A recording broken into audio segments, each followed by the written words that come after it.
நான் வந்து அடுத்த ஜென்மத்தில் வந்து நல்ல பாம்பா பிறந்தா கூட படம் எடுக்க மாட்டேன். ஏன்னா அப்படி ஒரு கஷ்டமான ஒரு வேலை இது. 33% ஷேர் இப்படி பேசுகிறாங்கன்னா 50% கொடுத்தா என்ன பண்ணுவாங்கன்னு தெரில. இது எப்படி வந்து இதை கொண்டு போய் சேர்ப்பாங்க தலைமைச் செயலகத்தை? தலைமைச் செயலகத்துக்கு போகிறதே கஷ்டம் இல்லையா? இல்லைங்க, பஸ்ஸு போகுது, ஆட்டோ போகுது, எல்லாம் போகுது. அது சொல்ல வந்தேன் நான். டிராஃபிக் நிறைய ஆகி போச்சு. இப்போ நீங்கள் வேறு மாதிரி அந்த இடத்துக்கு போகிறது கஷ்டம், பல பேர் முயற்சி பண்ணுறாங்க, அப்படிலாம் நான் சொல்ல வரல. மேடம் வந்திருக்காங்க, கொஞ்சம் பார்த்து பேசணும் முன்னே சொல்லிட்டாங்க, அதனால் நான் பார்த்து ஸ்கிரிப்ட் பண்ணியிருக்கேன் சார். ஸ்கிரிப்டை பார்த்து பேச பண்ணாங்களா, என்ன பார்த்து பேச சொன்னாங்களா? அதை கிளாரிட்டியாக சொல்லணும் எதை சொன்னாலும். அனைவருக்கும் மாலை வணக்கம். பத்திரிகை ஊடக நண்பர்களுக்கும் இந்த மேடையில் வந்திருக்கும் கலை குடும்பத்தை சார்ந்த அனைவருக்கும், செல்ஃபோன் பிரியர்களுக்கும், அதுதான் இப்போ வந்து உலகத்தையே ஆட்டி படைக்குது, அவர்கள் என்னுடைய வணக்கம். இங்கே வந்து நான் பேசுகிறதுக்கு ஒன்றுமே கிடையாது.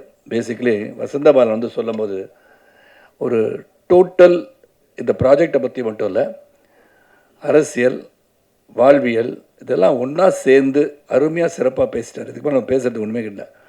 நான் வேணால் அவருடைய ஒர்க்கை பற்றி சொல்லணும் அவசியமும் கிடையாது. It's reputed director. அந்த ஸ்கூல், இந்த ஸ்கூல்லேருந்து வந்திருக்காரு, உங்களுக்கெல்லாம் தெரியும். And dedicated person. அதை முதல்ல வசந்தபாலனை பற்றி நான் சொல்லியிருந்தேன். ஏன்னா டெடிக்கேட்டட் பர்சன் இந்த ப்ராஜெக்டை பண்ணுறாருன்னு சொன்னோடனே I know it's in safe hands. நான் என்ன சொல்ல விரும்புகிறேன்னா, இங்கே பேசும்போது 2 வருஷம் ஆயிடுச்சு அப்படின்னு சொல்லும்போது மெனக்கடல் ஒன்று இருக்குது இதில். when we start something, அது நினச்சது ஒன்று, நடக்கிறது ஒன்றா இருக்கும். பட் அதை தொடர்ந்து இழுத்து கொண்டு போய் இன்றைக்கி வந்து கரை சேர்க்குன்றது பெரிய ஒரு வித்தை தான் அது. நான் வந்து அடுத்த ஜென்மத்தில் வந்து நல்ல பாம்பா பிறந்தா கூட படம் எடுக்க மாட்டேன். ஏன்னா அப்படி ஒரு கஷ்டமான ஒரு வேலை இது. It's not that easy.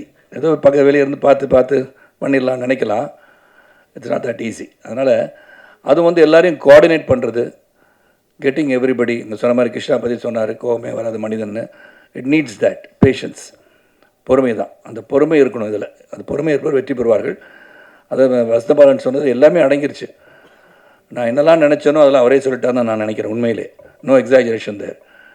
ஏன்னா அவ்வளோ தூரம் வந்து அவர் நினைப்பதை செய்யணும். இந்த உலகத்தின் வாழ்வியலை வெளியே கொண்டு வரணும். ஆல் இண்டியாவை நான் ட்ராவல் பண்ணேன், ஆனால் இங்கே வந்து சிறப்பாக இருந்து கொண்டு இருக்கிறது தமிழகம் என்று சொல்லும்போது அது பெருமை தான், பெருமையான விஷயம். அப்படி தான் இருக்குது. ஏன்னா அந்த அளவுக்கு வந்து இன்னும் டெவலப் ஆக வேண்டிய இடங்கள் பல இருக்கின்றன. அப்படி இருக்கும்போது இதை வந்து வெளியே கொண்டு வரணும். அரசியல்னால் என்ன, அரசியலில் வந்து நுணுக்கங்கள் என்ன, மக்களுக்கு சேவை செய்யும் போது நடைமுறையில் வந்து சிக்கல்கள் என்ன, இதெல்லாம் ரொம்ப சிறப்பாக சொல்லியிருக்கார்.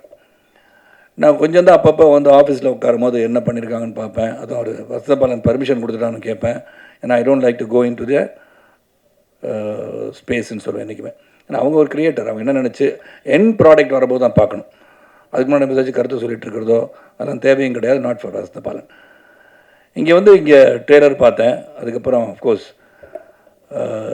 என்ன எடுத்திருக்காங்கன்னு பார்த்துருக்கேன். இதில் வந்து ஐ ஷுட் அப்ரிஷியேட் ஜி. பெரிய தேங்க்ஸ் சொல்லணும். எல்லாரோட அதிகமான பொறுமை வந்து ஜிக்கு இருந்திருக்கு. Really hats off Kaushik and Sreejith. Really you supported us a lot. ஏன்னா without your help I don't think would have brought this project to such an extent. ஏன்னா அந்த மெனக்கடலில் எல்லாருடைய உழைப்பு. இந்த கதைக்களம் வந்து முதல்ல வந்த உடனேயே வசந்தபாலன் சார் வந்து கதையை சொல்லும் போதே, சரத் சார் நீங்கள் தான் சார் நடிக்கிறீங்க அப்படின்ட்டார். அப்புறம் வந்து கதையெல்லாம் கேட்டோம். அது வேறு ஒரு மாதிரியான கதை. அதுக்கு பண்ணால் அது பிரச்சனை வந்துடும்னு சொன்னாங்க இல்லையா? அப்படி என்ன சார் கதைன்னு உங்களுக்குலாம் செய்தியை நிறையா சொல்லிட்டாங்க எல்லோரும். எத்தனை கதை எடுத்திருப்பாங்க, யாரோடைய கதையை சொல்லியிருப்பாங்க, ஊரை விட்டு ஓடுற மாதிரி ஒரு கதையாக அப்படியே ஒரு கதையெல்லாம் சொல்லிகிட்டு இருந்தாங்க. அதெல்லாம் அப்படியெல்லாம் இல்லை. அதனால் பத்திரிகை சகோதரர்கள் அதை விட்டுட்டு தலைமைச் செயலகத்தை பற்றி எழுதுங்க. ஏன்னா நீங்கள் வேறு ஒரு செய்தியை பதிவு பண்ணிகிட்டே போனீங்கன்னா அப்புறம் தலைமைச் செயலகத்துக்கான இம்பார்ட்டன்ஸ் போயிடும். அதனால் அது வந்து இன்னொரு தடவை வந்து ஒரு 5 வருஷத்துக்கு அப்புறம் அந்த படத்தை எடுக்கலாம். இப்போ ஏன்னா வெளியே செட்டில் பண்ணிட்டு இங்கே வந்து அந்த படத்தை எடுத்து ஓடிக்கலாம். ஸோ அதனால் இந்த முயற்சி மிகப்பெரிய வெற்றி அடையணும். ஏன்னா ராதிகா அவர்கள் சொன்னது மாதிரி அவங்க she is a pillar of strength. என்னை பொறுத்த வரைக்கும் behind every successful man stands a woman அப்படின்னு சொல்லும்போது இங்கே வந்து பார்த்தோன்னா எனக்கு ஒரு சின்ன நெருடல் வந்துருச்சு. 33% ஷேர் இப்படி பேசுகிறாங்கன்னா 50% கொடுத்தா என்ன பண்ணுவாங்கன்னு தெரில. ஏன்னா அவங்க வந்து பெண்களுக்காக எழுதப்படுவதில்லை, மேல் டாமினேட்டட் சொசைட்டின்னு சொல்கிறீங்க. It's not so anymore. We are being dominated by women these days. நீங்கள் தப்பாக வந்தெல்லாம் சித்தரிச்சு கூடக்கூடாது, இந்த மாதிரி சொல்லிட்டு போயிடக்கூடாது கதையெல்லாம். ஆமாம், I am the boss of the house, I got my wife's permission to say so மாதிரி தான் நடக்குது எல்லார் வீட்டையும் கதை. அதுதான் அதனால் அவங்கள மீறி ஒன்றுமே நடக்காது. அதனால் அது உண்மையை ஒத்துக்கணும் தைரியமாக. அது எனக்கு அப்படி தான் இருக்கிறனால சொல்கிறேன் பாரதி. உங்கள் நிலைமை என் நிலைமையெல்லாம் ஒரே நிலைமை தான். அதெல்லாம் வந்து ஒத்துக்கணும். இங்கே வந்து இந்த டீம் ரெடான் டீம் பற்றி சொல்லணும். பொறுமையின் உச்சம் எல்லாருமே. எந்த பொறுமையை வச்சோன்னா எந்த ஒரு சிக்கல் வந்தாலும் கடைசியில் வந்து அது என்னுடைய டாக்டர் பூஜா வந்தாலும் சரி, பூஜாவோட முகத்தை தான் இன்றைக்கி பல பேர் பார்த்துருக்கீங்கன்னு நினைக்கிறேன். ஏன்னா முகமுடியில் தான் சுற்றிட்டு இருக்கும்போது அது ஒரு pillar of strength. Subha and Krishna, இந்த என்டையர் டீம் ஆஃப் ரெடான், right from Kaverimani up down, எல்லாருமே ஒரு பல சோதனைகளை சந்திச்சிருக்கோம். இந்த சோதனைக்கு பின்னாடி ஒரு மிகப்பெரிய வெற்றி வரும்னு எங்களுக்கு தெரியும். அதனால் நிச்சயமாக இந்த ப்ராடக்ட் எந்த விதத்துலேயும் இதை வந்து இது மாதிரி போயிட்டுருக்கு, நாளாயிடுச்சு, அதனால் இதை வந்து இதை குறைச்சிக்கலாமா அதை குறைச்சிக்கலாமா அந்த எண்ணம் வரல. ஆனால் எப்படியாச்சும் கொண்டு வந்து சேர்த்துணுன்ற ஒரு எண்ணம் தான். இங்கே இருக்க எல்லாருக்கும் நான் பர்சனலாக ஃபோன் பண்ணேன்னா, வித் தி 40 ஆண்டு கால பயணத்தில் 25 வயசாக இருந்தாலும் 40 ஆண்டு கால பயணம் என்னோடது. அதனால் இளமையை சொன்னேங்க.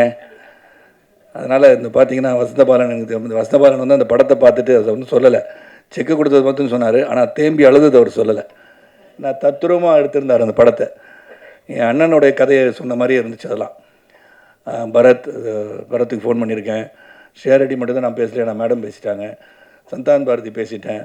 மற்ற ஆதித்யா வேணன் தொல்லை பிடிச்ச ஒரு மனுஷன், அவன் என் ஃப்ரெண்டு தான். அதனால தான் சொல்லிடுறேன். Both of us we talk a lot.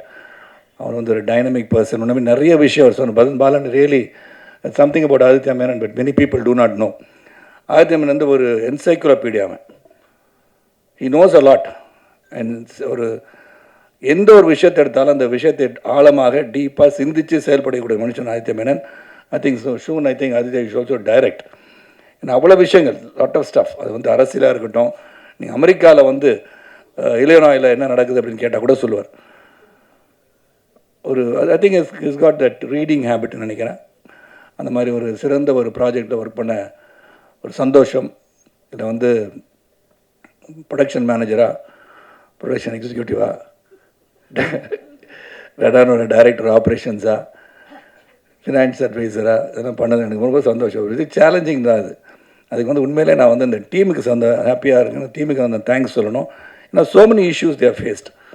அது வந்து திரைமறைவில் நாங்கள் சந்திச்சிருந்தாலும் இன்றைக்கி எல்லோரும் உட்காந்து இந்த ப்ராடக்ட் ஹஸ் கம் அவுட் வெல்லுன்னும் போது அதுதான் நம்மளுக்கு சந்தோஷத்தை கொடுக்கும். So thank you everybody. நீங்கள் எல்லோரும், கௌஷிக்கும் சரி, ஸ்ரீஜித் நீங்கள் இல்லை, ஃபஸ்ட்டு வந்து ஜீக்கு என்னோட நன்றி, வசந்தபாலன் அந்த என்டையர் டீம் அண்ட் ரெடான் அண்ட் பத்திரிகை செய்வது ஊடக நம்புறவங்க எல்லாருக்கும் நன்றி. இந்த இதை வந்து எல்லாருக்கும் கொண்டு போய் சொல்லணும். நீங்கள் சிறந்த கருத்துக்களை சொல்ல வேண்டிய படம். இந்த அரசியல் அப்படின்னு சொன்னோன்னே இது எப்படி வந்து இதை கொண்டு போய் சேர்ப்பாங்க தலைமைச் செயலகத்தை. தலைமைச் செயலகத்துக்கு போகிறதே கஷ்டம் இல்லையா? இல்லைங்க, பஸ்ஸு போகுது, ஆட்டோ போகுது, எல்லாம் போகுது. அது சொல்ல வந்தேன் நான். டிராஃபிக் நிறையா ஆகிப்போச்சு. இப்போ அதே மாதிரி லேட்டாக வந்தார் இல்லையா? டிராஃபிக் நிறையா இருக்கும்போது நிறைய பேர் டிராஃபிக்கில் நிறைய பேர் ஒரே இடத்துக்கு போகணுன்னு நினைக்கும் போது அது கொஞ்சம் கஷ்டமாக தான் இருக்கும். இல்லை பஸ் ஆட்டோ வரணும், பஸ்ஸு வரணும், கார் வரும், இதெல்லாம் வரும். ஸோ தலைமைச் செயலகத்துக்கு போகிற ரோடும் சரி, எந்த ரோடாக இருந்தாலும் கொஞ்சம் கஷ்டம். இந்த மெட்ரோ ரயிலெலாம் போட்டுட்ருக்காங்க. இதை பற்றி சொல்கிறேன் நான். நீங்கள் வேறு மாதிரி அந்த இடத்துக்கு போகிறது கஷ்டம், பல பேர் முயற்சி பண்ணுறாங்க, அப்படிலாம் நான் சொல்ல வரல. இதெல்லாம் வந்து நீங்கள் புரிஞ்சுக்கணும். அதனால் நல்லபடியாக சிறப்பாக வந்து வசந்தபாலன் அவர்கள் இந்த கதையை நீங்கள் பண்ணிகிட்டே இருங்க. பாலன், உங்களுடைய முயற்சி என்றைக்குமே வெற்றி பெறும். ஒரு வெரி டெடிக்கேட்டட் பர்சன். பல இயக்குனர் சந்திச்சிருக்கேன். அதுவும் நான் வந்து பவித்ரனுடைய பாசறைன்னு கொஞ்சம் வந்து ட்ராவல் பண்ணியிருக்கேன். அங்கே சங்கரும் சரி, வசந்தபாலனும் சரி, பாலாஜியாக இருந்தாலும் சரி, எல்லோரும் நான் பயணிச்சிருக்கேன். உங்களுடைய பிளெஸ்ஸிங்ஸ், பத்திரிகை சகோதரர்கள், ஊடக நண்பர்கள், நல்ல திரைப்படங்களாக இருந்தாலும் சரி, நல்ல கதையும் சொல்ல வெப்சீரிஸாக இருந்தாலும் சரி, அது தொலைக்காட்சி தொடராக இருந்தாலும் சரி, உங்களுடைய ஊக்கமும் அந்த ஊக்கத்தின் மூலமாக மக்களிடம் ஏற்படுகிற தாக்கமும் சிறப்பாக இருந்தால் அனைத்தும் வெற்றி பெறும் என்று சொல்லிடுறேன். பிரகாஷ் முழிச்சிட்டு இருந்து ரொம்ப நன்றி. இந்த சத்தம் பேசும்போது தூங்கிடுவார். அப்போ புரிஞ்சுக்கணும் அவர் பேசுனது போர் அடிச்சிச்சுன்னு. நீங்கள் எல்லாம் போர் அடிக்காமல் இருந்தனால பிரகாஷ் முழிச்சிட்ருக்காரு. பிரகாஷ் முழிச்சிட்டு இருந்தாலும் இந்த படம் சிறப்புன்னு அர்த்தம். ஸோ அனைவருக்கும் என்னுடைய நன்றி கலந்த வணக்கத்தை தெரிவித்து, அதாவது தொடர்ந்து இந்த வந்து 8 எபிசோட் பார்த்த பிறகும் உட்கார்ந்து இதை பற்றி பேசும்போது இதை கேட்க வேண்டும் என்ற ஆர்வம் உங்களை தூண்டியிருக்கிறது சொன்னால் அதற்கு ஜி, வசந்தபாலன், ராதிகா, ரெடான், உங்கள் அனைவருக்கும் நன்றியை சொல்லி விடைபெறுகின்றேன். நன்றி, வணக்கம்.